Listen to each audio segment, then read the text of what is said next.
Governor ഇന്ന് കൊച്ചിയിലുണ്ടല്ലോ. സ്വാഭാവികമായും SFIയുടെ പ്രതിഷേധമുണ്ടാകും. സുരക്ഷാ ക്രമീകരണങ്ങൾ എത്രത്തോളം ശക്തമാണ്?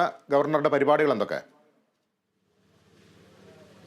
ഗവർണർ ഇന്ന് ഒരു പൊതുപരിപാടിയിൽ പങ്കെടുക്കുന്നതിന് വേണ്ടിയിട്ടാണ് ഇന്ന് വരുന്നത്. ഒരു സ്വകാര്യ പരിപാടിയിൽ പങ്കെടുക്കുന്നത്. അത് SH സ്കൂളിന്റെ ഹയർ സെക്കൻഡറി സ്കൂളിന്റെ 100ാം വാർഷികം, ഹൈസ്കൂളിന്റെ 100ാം വാർഷികത്തിൽ പങ്കെടുക്കുന്നതിന് വേണ്ടി അദ്ദേഹം എത്തുന്ന ഇന്നലെ തന്നെ അദ്ദേഹം എത്തിയിരുന്നു. ഇന്ന് മുഴുവൻ അദ്ദേഹം കൊച്ചിയിലുണ്ടാകും. ഈ പരിപാടി വൈകുന്നേരം 4 മണിയോട് കൂടിയാണ് നടക്കുക. അതിനുശേഷം അദ്ദേഹം ഇന്ന് കൊച്ചിയിൽ തങ്ങും. തുടർന്ന് നാളെയാണ് അദ്ദേഹം തിരിച്ച് തിരുവനന്തപുരത്തേക്ക് പോവുക. എന്തായാലും ഗവർണർ വന്ന വഴികളിലെല്ലാം തന്നെ വലിയ രീതിയിലുള്ള പ്രതിഷേധങ്ങൾ നമ്മൾ കണ്ടിരുന്നു SFIയുടെ ഭാഗത്തു നിന്നും. അത് തുടരാനുള്ള സാധ്യതയുണ്ട്. പക്ഷേ അത് മുന്നിൽ കണ്ടുകൊണ്ട് തന്നെ വലിയ രീതിയിൽ സുരക്ഷ പോലീസിന്റെ ഭാഗത്തു നിന്നാണെങ്കിലും സേനയുടെ ഭാഗത്തു നിന്നാണെങ്കിലുമുള്ള സുരക്ഷ അദ്ദേഹത്തിന് ഒരുക്കിയിട്ടുണ്ട്. വഴിനീളെ നമ്മൾ കഴിഞ്ഞ ദിവസം ഇന്നലെ വൈകുന്നേരത്തോടു കൂടി അദ്ദേഹം ഗസ്റ്റ് ഹൗസിലേക്ക് എത്തുന്നത്.